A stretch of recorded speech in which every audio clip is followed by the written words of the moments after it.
ओम नमः शिवाय। आज है 1 जनवरी 2026। सबसे पहले तो मैं आपको हैप्पी न्यू ईयर की बहुत सारी शुभकामनाएं देना चाहता हूँ। लेकिन उससे पहले मैं आपको ये बता देना चाहता हूँ कि साल तो हर साल बदलता है, लेकिन जीवन में जब क्रांति घटे, परिस्थितियां बदले, जीवन बदले तो कुछ बात बने। और जीवन में क्रांति कैसे घटेगी, जीवन कैसे बदलेगा, इसी के ऊपर आज मैं आपसे बात करना चाहता हूँ।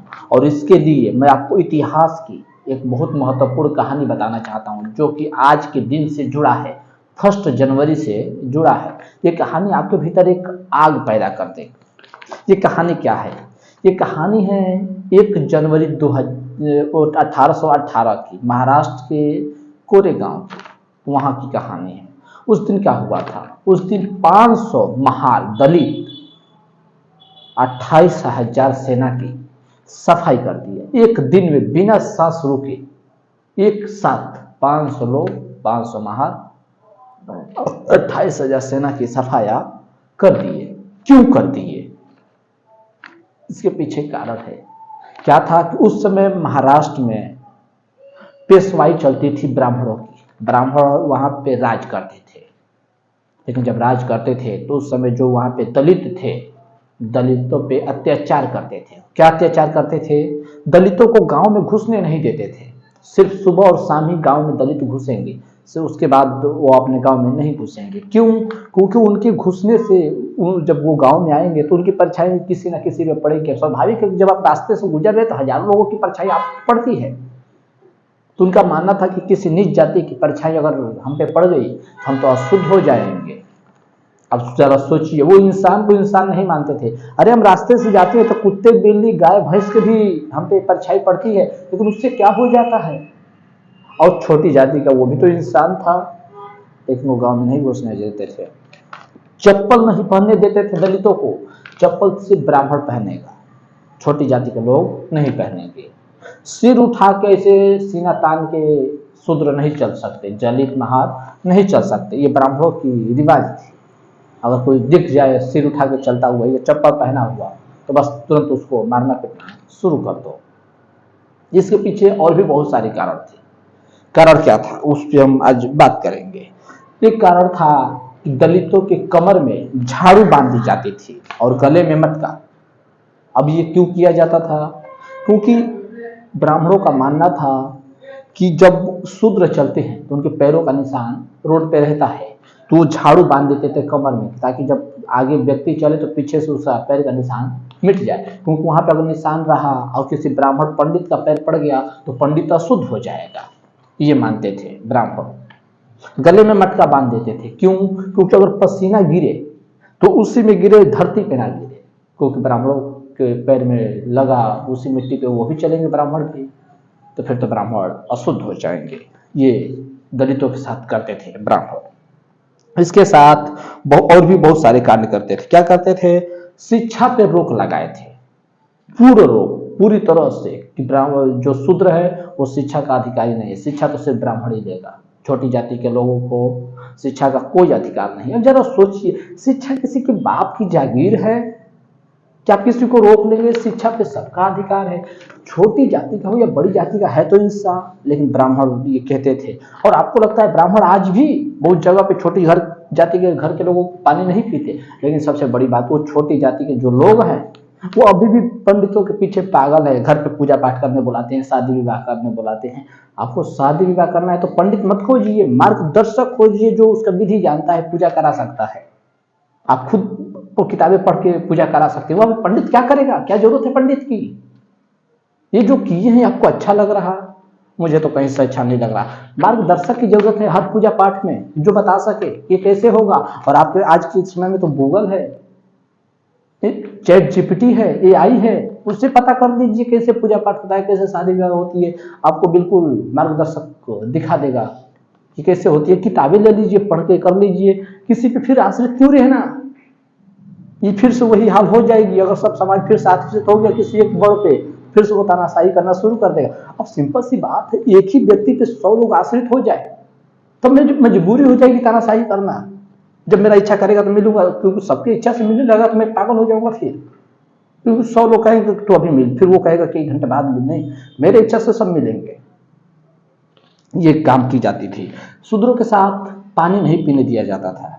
मानते थे ब्राह्मण की अगर शूद्र किसी नदी में पानी पी लिया तो पानी वहां का नदी का अशुद्ध हो गया। ये ब्राह्मण करते थे शूद्रों के साथ। इसीलिए तो बाबा साहेब भीमराव अम्बेडकर संविधान लिखे कि ये तो सही नहीं, पानी नहीं पीने दिया जाता था। नदी में पानी पीने का जो अधिकार मिला वो बाबा भीमराव अम्बेडकर के बाद मिला, वही दिलाए नदी पे पानी पीने का अधिकार। उससे पहले दलितों का अधिकार नहीं था। फिर क्या था उसके आगे? आर्थिक शोषण। ब्राह्मण क्या करते थे? शूद्रों से मेहनत करवाते थे। किसान में हल चलाना हो या कोई भी मेहनत का काम हो, वो छोटी जाति के लोगों से कराते थे, और जो उसका फल निकलेगा वो ब्राह्मण ले जाएंगे। तुम काम करो और उसमें से 75% ब्राह्मण देंगे। ये करते थे, ये शोषण। बस यही सब सहते सहते दलित पागलों को। कोई भी इंसान एक सीमा तक सहता है, सीमा जब टूट जाती है तो फिर इंसान हार जाता है, तलवार उठा लेता है। और उस समय तो शूद्रों को अब आप कहेंगे कि शूद्र विरोध क्यों नहीं करते थे? वो विरोध का भी अधिकार छीन लिए थे। ब्राह्मण कहते थे कि शूद्र जो है छोटी जाति का, उनको शस्त्र उठाने का, खुद की रक्षा करने का कोई अधिकार नहीं। हम जो कह रहे हैं वही ठीक है, क्योंकि हमारी वाणी परमात्मा की वाणी है। वो कहते थे, मंदिर नहीं जाने देते थे छोटी जाति के लोगों को, महारों को, दलितों को। क्यों? क्योंकि परमात्मा नाराज हो जाएंगे। अब जरा सोचिए, अब आपको अब बहुत देखे होंगे कि नहीं घुसने दिया जाता छोटे लोगों को, जाति के लोगों को। क्यों? क्योंकि परमात्मा नाराज हो जाएंगे किसी व्यक्ति के घुसने से। छोटी जाति का हो, बड़ी जाति का, परमात्मा भेदभाव करना। ये ब्राह्मण भेदभाव करवाए।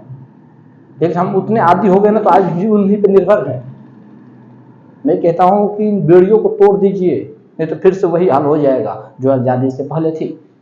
स्त्रियों के सीना ढकने पर टैक्स थी कि स्त्री का सीना जितना भारी होगा उतना टैक्स देना पड़ेगा।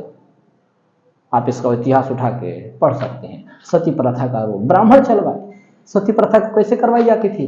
जब पति मर जाता था तो उसकी स्त्री को उसी चिता पे जिंदा जलाई जाती थी। अब जरा सोचिए, उंगली हमारी जल जाती है आग से तो हम बिल्कुल एकदम छटपटाने लगते हैं मछली की तरह। अब किसी स्त्री को जला रहे हो जिंदा, उससे क्या गुजरती होगी? लेकिन नहीं, ब्राह्मण। और उसके लिए क्या करते थे? अब कोई भी आग में जाएगा तो चिल्लाएगा ही, सिंपल सी बात है। ब्राह्मण क्या करते थे? ढोल बाजा की तैयारी कर देते थे।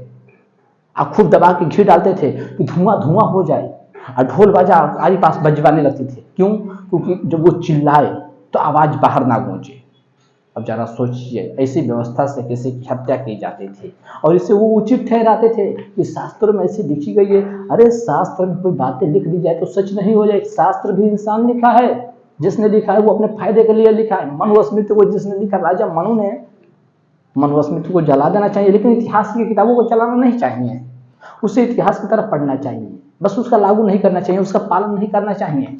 ब्राह्मण कोई विशेष नहीं है, वो भी हम ही तरह। परमात्मा सबको एक भाव बनाए हैं, कोई को 2 भाव नहीं बनाए, किसी को विशेष और किसी को छोड़ नहीं। परमात्मा सबके लिए एक समान है। परमात्मा भेदभाव करेंगे तो फिर वो परमात्मा कहलाने के काबिल नहीं रहे फिर। लेकिन ब्राह्मण इस बात की घोषणा किए थे, प्रचार किए थे। ये हिटलर की बानी। हिटलर ने क्या किया? अपने जीवन में 60 लाख यहूदियों को मार डाला। कैसे? जर्मनी में अफवाह फैलाया, झूठा प्रचार कि जर्मनी की जो आर्थिक बर्बादी है उसका कारण सिर्फ यहूदी है, और यहूदी का जो नस्ल है वो कमजोर है, हानिकारक है, आर्य नस्ल ही श्रेष्ठ है। जैसे यहाँ पे ब्राह्मण कहते थे कि ब्राह्मण ही ईश्वर का प्रिय दूत है, ब्राह्मण के पैरों में झुकोगे तो आप परमात्मा के पैरों में झुक जाओगे। ये कि किसी व्यक्ति के पैरों में झुक जाने से परमात्मा के पैरों में नहीं, व्यक्ति का कर्म देखेंगे कि वो झुकने के काबिल है या नहीं।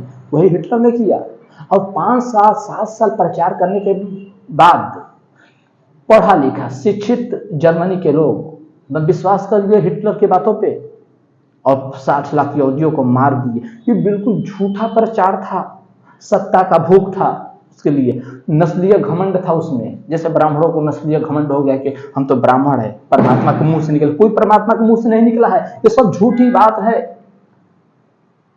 परमात्मा 4 वर्णों की रचना की है, मनुष्य के गुण और कर्मों को देख के भागवत गीता में कृष्ण भगवान का यह वचन है। आप साफ साफ पढ़ लीजिए, कह रहे हैं कृष्ण भगवान की, हे अर्जुन, मनुष्य के गुण और कर्मों को देख के मेरे द्वारा 4 वर्णों की रचना हुई। किसमें अध्ययन का वृत्ति है? ये ब्राह्मण है।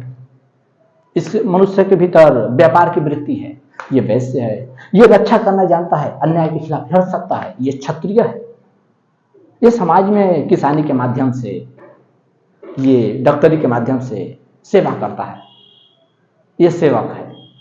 ये रचना हुई परमात्मा से, व्यक्ति पैदा नहीं किए, वो मनुष्य के गुण और कर्मों को देख के 4 वर्णों की रचना किए। लेकिन ब्राह्मण, इसलिए तो शिक्षा पे रोक थी, क्योंकि जब आप पढ़ लिए, जैसे कि अभी मैं पढ़ लिया, उन सभी बातों को जान लिया, इतिहास की किताबें उठा के देख लिया, क्या क्या घटनाएं, उन सभी बातों को निरीक्षण कर लिया, तो अब बताइए, अब मैं किसी की बात सुनूंगा, वो सामने वाला बोलेगा तो तुरंत सवाल जवाब हो जाएंगे, तुरंत विवाद हो जाएगी, कहाँ तक सही है तेरी बातें। इसलिए शिक्षा पे रोक थी दलितों को, तो अगर वो पढ़ लेंगे तो फिर बात मानेंगे क्यों। अब सिंपल सी बात है, आप सुन लीजिए, आप समझ गए, आप इतिहास उठा के गूगल पे देख लीजिए, फिर आप इन बातों को मानेंगे कि ब्राह्मण जो कह रहा है वो सही है। नहीं, क्योंकि आपकी अकल खुल गई, आप समझ गए, इसलिए शिक्षा पे रोक थी। मनुस्मृति में तो साफ साफ कहा गया है कि अगर कोई शूद्र वेदों का वचन सुन ले, वेदों का कोई श्लोक बोलने लगे तो उसकी जीभ काट दो, और अगर सुन ले तो उसके कान में पिघलता हुआ शीशा डाल दो। ये कैसी मूर्खतापूर्ण बातें हैं। पढ़ेगा नहीं वो, किताब की सिर्फ तुम्हारे बाप की है। शिक्षा पे सबका अधिकार है, कोई किसी को रोक नहीं सकता। लेकिन ब्राह्मण यही करते थे। यही बात हुई महारों के साथ महाराष्ट्र में। अब वो तंग आ चुके थे, पक चुके थे। तो उस समय क्या हुआ कि अंग्रेज भारत में आए राज करने के लिए, तो अंग्रेजों को सेना की जरूरत थी, तो महारों को ले जाकर अपनी सेना में भर्ती करने लगे। और जब महारों को अंग्रेजों की सेना में भर्ती की गई तो उन्हें पहली बार शस्त्र उठाने का अधिकार मिला। पहली बार उन्हें इंसान होने के नाते इंसान के बराबरी का दर्जा मिला। अंग्रेज लाख गलत थे, देश से सोना चांदी खजाना लूट के ले गए, लेकिन वो इंसान में भेद नहीं करते थे कि तू परमात्मा के खिलाफ, तू परमात्मा का दुश्मन है और ये परमात्मा का साथी है। नहीं, सब परमात्मा के बच्चे हैं, वो ये मानते थे। उन्हें खजाने से लगाव था, व्यक्ति को नहीं मारते थे वो। उन्हें तो खजाना चाहिए था, रुपये पैसे धन दौलत चाहिए था, सोना चांदी चाहिए था। तो पहली बार जब महारों को शामिल किए अंग्रेज अपने सेना में, महारों को पहली बार इज्जत मिला, सम्मान मिला, तब उन्हें अकल आई कि अरे बाप रे, ये तो ब्राह्मण हमारे सेना पे दाल दर रहे इतने सालों से मूर्ख बना के। और बस 500 महार थे अंग्रेजी सेना में, वो 500 आए और 28,000 सेना थी ब्राह्मणों की, पेशवाई करते थे महाराष्ट्र में। बस एक दिन में, एक सांस में बिना रुके महार दिखा दिए बहादुरी। बहादुरी तो पहले से थी, वो तो बस दमन किया गया था। उन्हें डराया गया था कि तुम उठाओ मत, उठा लोगे तो फिर गड़बड़ हो जाएगी। इसलिए ईश्वर के नाम पे, परमात्मा के नाम पे उन्हें डराया गया था, जबकि परमात्मा किसी को नहीं डरा था। परमात्मा के लिए सब समान है, कोई भेदभाव नहीं है परमात्मा के लिए, लेकिन ब्राह्मण डरा रखे थे। और यही बात जब उनकी भ्रांति टूट गई है दलितों की, महारों के दिमाग से ये बात निकल गई। हमारे देश में जितनी भी क्रांतियां घटी है, सुभाष चंद्र बोस हो चाहे जो कोई भी पढ़ा लिखा है, गांधी जी पढ़ के आए तो भारत में क्रांति की है, आज़ादी के लिए लड़ाई, ये सब विदेश से, हिंदुस्तान में रह के नहीं। क्योंकि हिंदुस्तान में तो ब्राह्मण किसी को पढ़ने का अधिकार ही नहीं देते थे कि तुम पढ़ ही नहीं सकते, किताबों पर रोक है, तुम पढ़ कैसे सकते हो। ये सब विदेश से पढ़ के आए थे। जितने भी हमारे क्रांतिकारी पैदा हुए हैं, आप इतिहास उठ कर देख लो, सब पश्चिम से पढ़ के आए हैं, विदेश से। भारत में अधिकार ही नहीं तुम शिक्षा पे, तो तुम जब पढ़ोगे नहीं तो आगे कैसे बढ़ोगे, तुम्हारी विचार कैसे खुलेगी, बुद्धि कैसे खुलेगी। ये ब्राह्मण करते थे। लेकिन आज के लोग इतने पागल है कि अभी भी ब्राह्मण के चरणों में झुके जा रहे हैं। मैं कह रहा हूँ कि व्यक्ति गुण और कर्म देखिए व्यक्ति की कि झुकने के काबिल है या नहीं। वो किसी का शोषण किए जा रहा, किसी की प्रतिभा को दबा रहा, किसी की क्षमता का नष्ट कर रहा, दमन कर रहा, और वो पूजने के काबिल है, उसके सामने झुकूं कि 4 डंडे दे उसे। लेकिन लोगों को ये बात समझ नहीं आई। तो अंतिम रूप में मैं आपसे यही कहना चाहता हूँ कि आप भी अपने जीवन में पहचानिए कि आपके जीवन में वो क्रूर तानाशाह अत्याचारी कौन है, वो कौन ब्राह्मण आपके जीवन में बैठ गया है जो आपके प्रतिभा को दबाया जा रहा, नष्ट किए जा रहा। उसको अपने जीवन से निकाल फेंकिए। जैसे वहां पे कोरेगांव में तलवार खींच गई, महारों ने खींच लिया, 500 मिल के 28,000 के सफाया कर गए, वैसे आप भी अब तलवार खींच लीजिए। और जो आपके जीवन में लगे कि ये अत्याचारी है, तानाशाही है, बस उसको जगह धरा दीजिए। यही मैं कहना चाहता हूँ, अपने जीवन से धरा दीजिए। मतलब नहीं कि तलवार से मारना नहीं, अब ये समय मारने का नहीं रह गया है। मारे, कितने लोगों को मारेंगे, मार के नहीं, उसको दूर करना है अपने जीवन से, उससे दूर हो जाना है, ये मैं कहना चाहता हूँ। तो आज के दिन 1 जनवरी 2026 का। यही सीख है कि अपने जीवन से जो तानाशाह है, जो अत्याचारी है, क्रूर है, उसको निकाल फेंकिए। तो फिर मिलते हैं एक और नई वीडियो के साथ, तब तक के लिए आपका बहुत बहुत शुक्रिया। ओम नमः शिवाय।